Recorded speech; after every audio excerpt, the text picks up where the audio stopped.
Michael couldn't forget his first kiss, even if he wanted to, or his second, or his 47th. In fact, he remembered the exact atmospheric pressure, 113.2 millibars, during each one of them, along with what his partners had for lunch that day. It was exhausting being a human hard drive. At 20, Michael had already accumulated, roughly, 175,203 hours of crystal clear memories. Thanks to the experimental neuroenhancement his parents had signed him up for as an infant. The procedure was supposed to be the next step in human evolution, but instead, it turned him into the world's most overloaded database. During his college lectures, when other students struggled to remember formulae, Michael was busy remembering that his professor had worn the same tie 17 times this semester, had sneezed exactly 342 times since the beginning of the term, and had an unfortunate habit of picking his nose when he thought no one was looking. Tuesday, 2:47 p.m., behind a manila folder. Dating was particularly troublesome.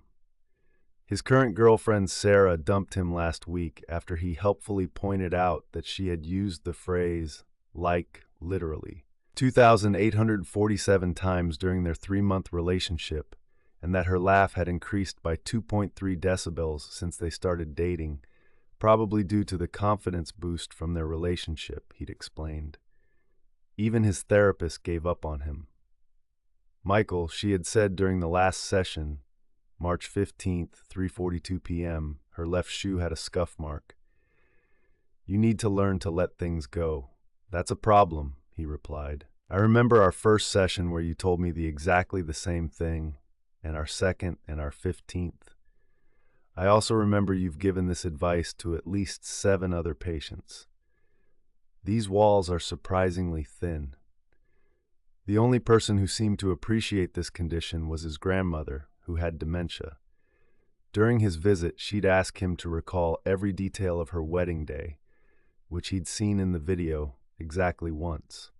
He would describe the way her dress caught the light and the exact shade of lipstick she wore.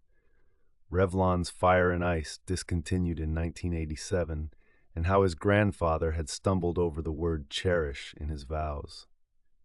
Sometimes Michael wondered if forgetting was actually humanity's greatest gift.